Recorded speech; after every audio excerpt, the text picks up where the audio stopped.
Si te apasiona entender cómo funciona tu cuerpo y la ciencia detrás de una vida más saludable, suscríbete ahora. Aquí aprenderás algo nuevo en cada video.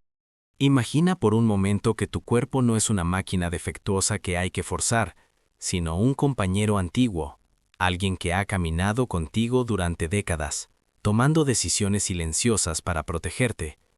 No habla con palabras, pero se expresa con señales: energía, cansancio, hambre, calma, peso. El problema es que durante años nos enseñaron a desconfiar de él, a castigarlo, a empujarlo como si fuera perezoso o desobediente. Y nada está más lejos de la verdad.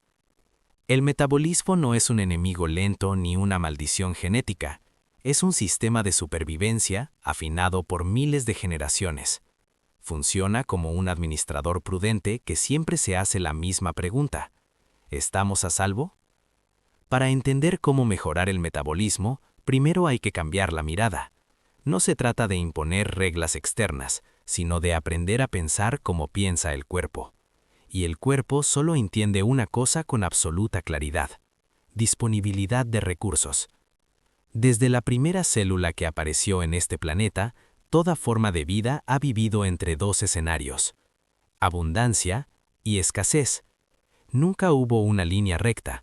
Hubo temporadas fértiles y otras duras. El cuerpo humano aún vive bajo esa lógica ancestral. Cuando hay suficiente, guarda. Cuando falta, protege. Cuando la falta se prolonga, se defiende. Aquí aparece un concepto clave que casi nadie explica bien.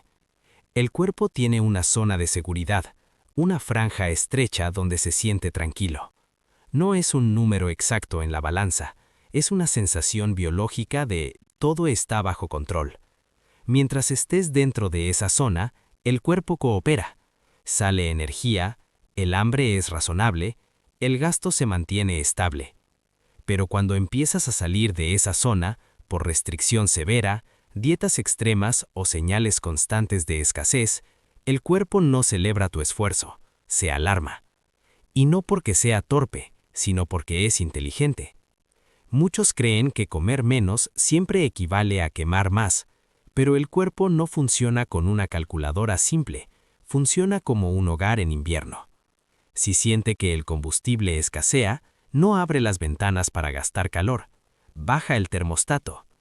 Ese termostato es lo que los expertos llaman gasto metabólico en reposo, la energía que usas incluso cuando no haces nada: respirar, pensar, reparar tejidos, mantener el corazón latiendo. Todo eso cuesta energía, y el cuerpo puede ajustarlo hacia arriba o hacia abajo según lo que perciba. Aquí es donde muchos se confunden. No es que el metabolismo se rompa de un día para otro, se adapta. Reduce un poco aquí, ahorra un poco allá. Al principio casi no se nota. Luego el progreso se frena y más adelante el peso vuelve, incluso comiendo menos que antes. No porque fallaste, sino porque el cuerpo decidió protegerte de lo que interpreta como un peligro prolongado. La clave está en el tiempo y la señal completa, no en una comida aislada ni en un día puntual. El cuerpo no entra en pánico porque saltes una comida. Entra en pánico cuando detecta una tendencia: escasez sostenida sin recuperación real. Por eso es tan distinto pasar horas sin comer que vivir semanas sintiéndote insatisfecho.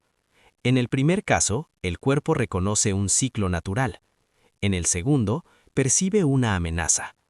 Cuando después de un periodo sin comer vuelves a comer hasta sentirte realmente satisfecho, el cuerpo recibe un mensaje claro: todo está bien, hay recursos, no hace falta cerrar el sistema. Eso es muy distinto a comer poco, con culpa, con ansiedad, sin llegar nunca a esa sensación de seguridad interna. Esa es la señal que baja el metabolismo. Aquí conviene decir algo importante. La hambrieza sostenida no es disciplina, es una alarma. Y ninguna alarma sostenida conduce a la salud.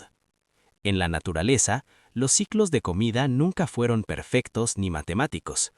Hubo días sin caza, estaciones pobres y luego celebraciones.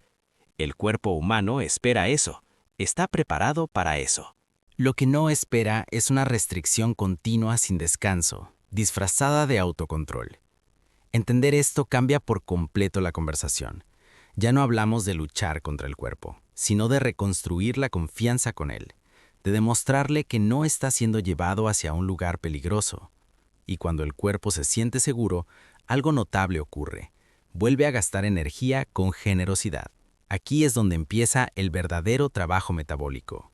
No desde la fuerza, sino desde la coherencia biológica. Hay algo que rara vez se dice en voz alta. El cuerpo aprende de la experiencia. No tiene memoria emocional, pero sí memoria biológica. Cada vez que atraviesa un periodo prolongado de escasez, ajusta sus expectativas para el futuro. Imagina a alguien que ha vivido varios inviernos duros. Aunque llegue una primavera generosa, nunca vuelve a gastar como antes. Guarda más, confía menos. Eso mismo ocurre dentro de nosotros. Cuando una persona inicia una dieta muy restrictiva, al principio todo parece funcionar. El peso baja, la ropa queda más suelta, la motivación sube. Pero ese descenso inicial no significa que el cuerpo esté convencido. Significa que todavía está observando. Pasadas unas semanas, el cuerpo empieza a hacer preguntas silenciosas. ¿Esto es temporal o se está volviendo peligroso? Y si la respuesta que recibe es hambre persistente, cansancio, frío, obsesión con la comida, entonces activa un protocolo de defensa. Ese protocolo no es visible, pero se siente. Menos energía, más hambre, más facilidad para recuperar peso. No es castigo, es estrategia. Aquí aparece un fenómeno que muchos conocen, aunque pocos entienden: el estancamiento. Sigues comiendo poco, sigues portándote bien, pero el cuerpo deja de responder. En ese punto, muchas personas piensan que necesitan aún más fuerza de voluntad, y ahí es donde el problema se agrava. El cuerpo interpreta esa presión adicional como confirmación de peligro. Entonces baja un poco más el gasto, sube un poco más el hambre, y el círculo se cierra. Cuando finalmente la persona se cansa, porque nadie puede vivir en alerta constante, vuelve a comer como antes, pero ahora el cuerpo ya no gasta como antes.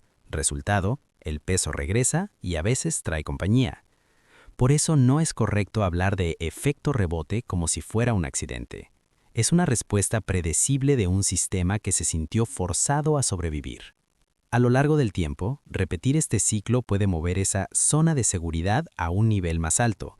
No porque el cuerpo quiera acumular grasa sin sentido, sino porque aprendió que necesita más reservas para sentirse a salvo.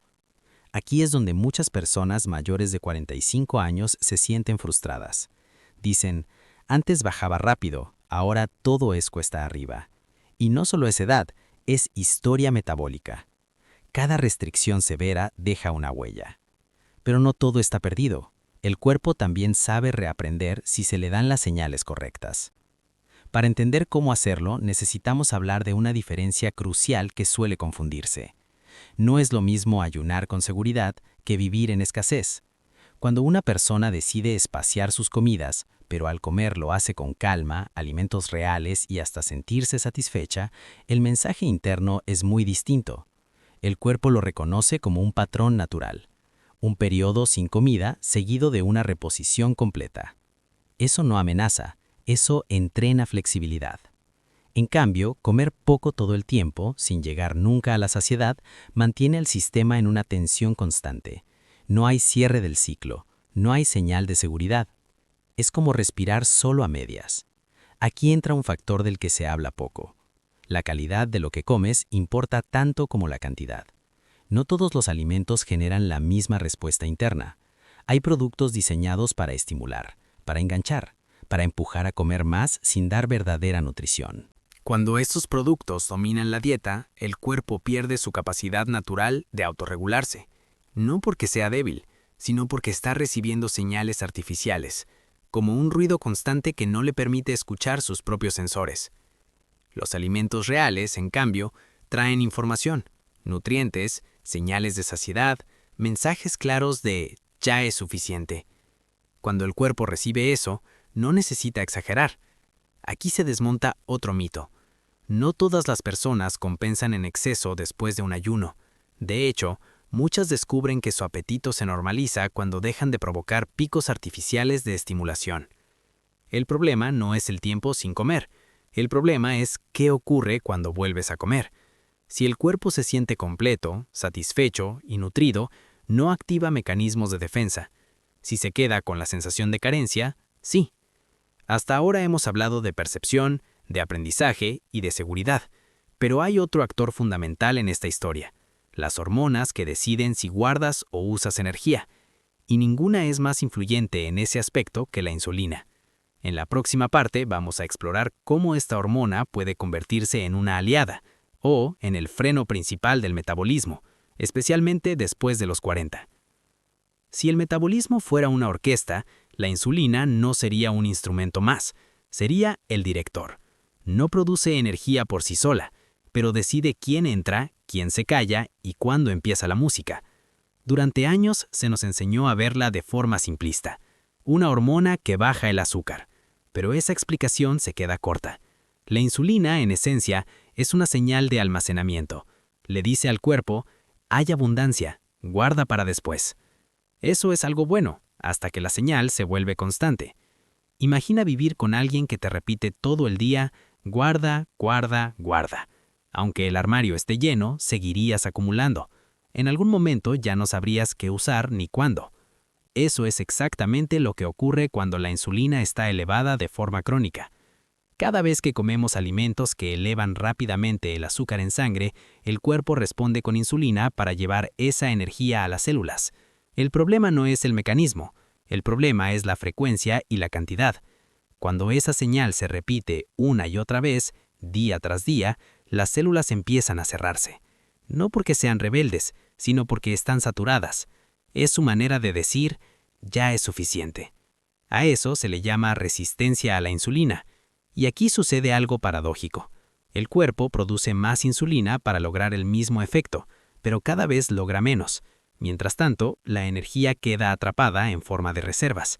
No está disponible. Por eso muchas personas se sienten cansadas incluso con exceso de peso. Desde el punto de vista metabólico, es como tener dinero bloqueado en una cuenta a la que no puedes acceder. Con insulina alta, el cuerpo no quema grasa, no porque no quiera, sino porque la señal dominante le ordena guardar. Es como intentar encender una chimenea mientras alguien sigue echando agua. Aquí se entiende por qué algunas personas sienten que están atrapadas en un peso del que no pueden bajar.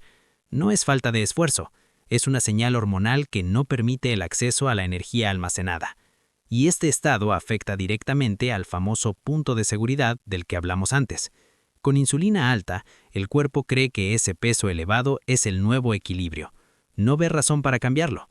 Pero la insulina no actúa sola. Trabaja en red con otros sistemas, especialmente con uno que pocas personas conocen bien: el hipotálamo. El hipotálamo es como el centro de control del cuerpo. No mide calorías, mide señales: temperatura, energía disponible, estrés, hormonas, inflamación. Con toda esa información, toma decisiones sobre cuánto gastar, cuánto ahorrar y qué es seguro.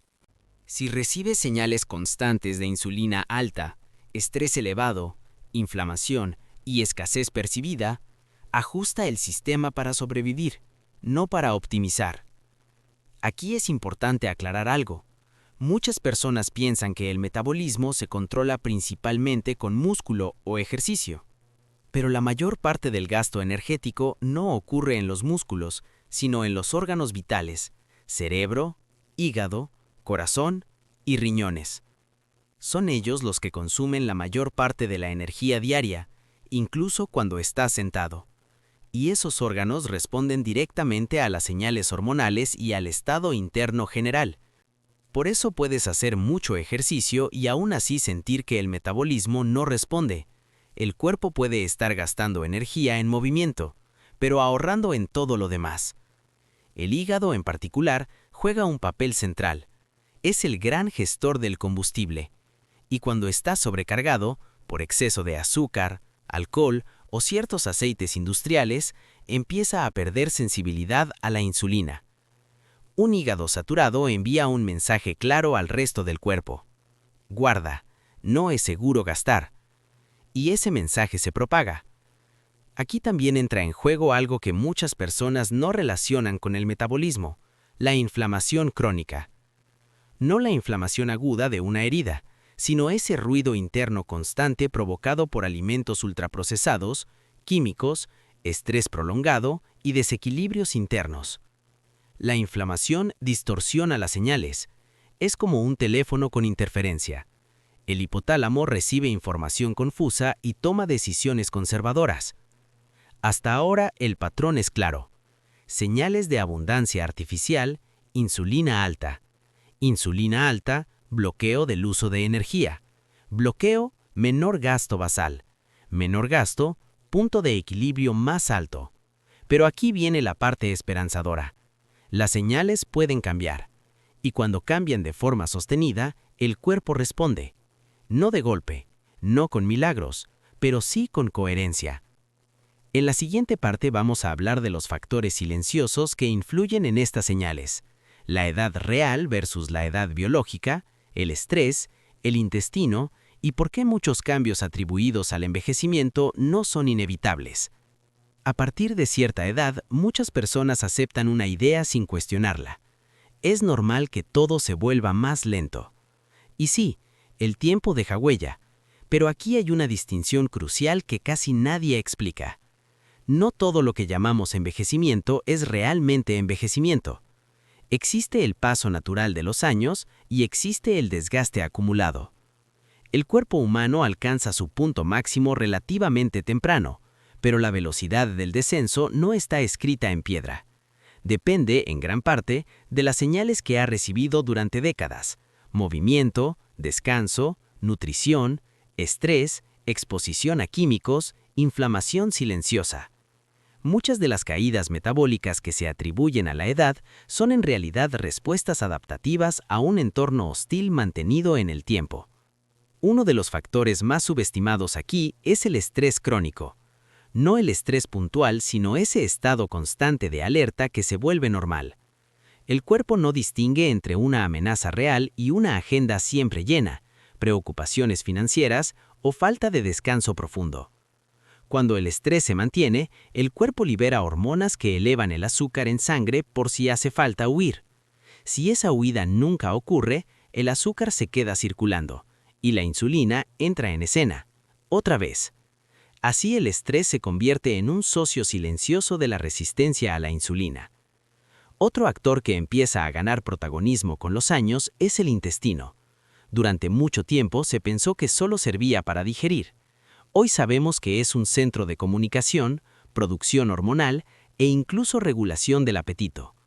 Un intestino empobrecido, inflamado o desequilibrado envía señales confusas. Afecta el hambre, los antojos, la inflamación general y la forma en que el cuerpo maneja la energía. No es casualidad que muchas personas noten cambios metabólicos después de años de antibióticos, alimentos ultraprocesados o estrés prolongado. El cuerpo pierde diversidad interna y con ella, flexibilidad. Aquí también aparece el tema de las sustancias modernas que el cuerpo nunca tuvo que procesar antes. Pesticidas, plásticos, aditivos, aceites industriales. No siempre causan daño inmediato, pero interfieren con los receptores hormonales como si pusieran llaves falsas en cerraduras biológicas. El sistema endocrino se vuelve menos preciso, y cuando las señales pierden claridad, el cuerpo vuelve a lo que mejor sabe hacer: conservar. Incluso la tiroides, tan mencionada cuando se habla de metabolismo, rara vez es el problema inicial. Muchas veces es una víctima del contexto: inflamación, estrés, desbalances inmunológicos. Intentar forzarla sin atender el entorno es como subir el volumen a un motor sin revisar el combustible. Lo importante aquí es este mensaje: el cuerpo no se deteriora porque sí, responde a lo que vive. Y cuando el entorno interno mejora, incluso después de los 45, 55 o 65 años, el cuerpo sorprende con su capacidad de ajuste. No hablamos de volver atrás el reloj, sino de detener la caída innecesaria y recuperar funciones que estaban en pausa, no perdidas. Después de recorrer todo este camino, hay una idea que merece quedarse contigo. El metabolismo no se arregla a golpes, se restaura con señales correctas. El cuerpo no necesita órdenes, necesita coherencia. Cada elección diaria es una forma de comunicación. Lo que comes, cómo descansas, cómo te mueves y cómo gestionas el estrés le dicen al cuerpo si el mundo es un lugar seguro o no. Cuando las señales empiezan a alinearse, ocurre algo que muchas personas no esperan. El cuerpo baja la guardia. Y cuando baja la guardia, vuelve a gastar energía. Reducir calorías puede ser útil, pero solo cuando no se vive como una amenaza. Comer menos sin hambre, elegir alimentos que nutran de verdad y permitir que exista saciedad son mensajes de estabilidad, no de escasez. Restaurar la sensibilidad a la insulina no es cuestión de perfección, sino de constancia. Menos picos artificiales, más alimentos reales y más espacios sin comer que terminen en una reposición completa. Eso le enseña al cuerpo a usar lo que ya tiene almacenado. El estrés, muchas veces ignorado, necesita atención consciente, no porque sea posible eliminarlo, sino porque se puede cambiar la respuesta. Respirar mejor, dormir más profundo y moverse con intención y no solo por castigo físico. Todo eso le dice al sistema nervioso que no hace falta sobrevivir todo el tiempo. El intestino, ese ecosistema interno, se recupera cuando dejamos de atacarlo y empezamos a cuidarlo. Más variedad, menos químicos, más respeto por los ritmos naturales. Y el ejercicio, lejos de ser una penitencia, se convierte en una señal de vitalidad cuando se usa con inteligencia. No para quemar lo que comiste, sino para recordarle al cuerpo que está vivo, fuerte y funcional. Cuando estas señales se sostienen en el tiempo, el hipotálamo, ese gran regulador silencioso, recibe un mensaje claro. Podemos confiar. Podemos gastar, podemos soltar. Ahí es donde el punto de equilibrio empieza, lentamente, a moverse. No de un día para otro, pero de forma real. Este conocimiento no es solo información, es una invitación a dejar de pelear con tu cuerpo y empezar a escucharlo. Especialmente en esta etapa de la vida, donde la salud deja de ser un objetivo estético y se convierte en una forma de libertad.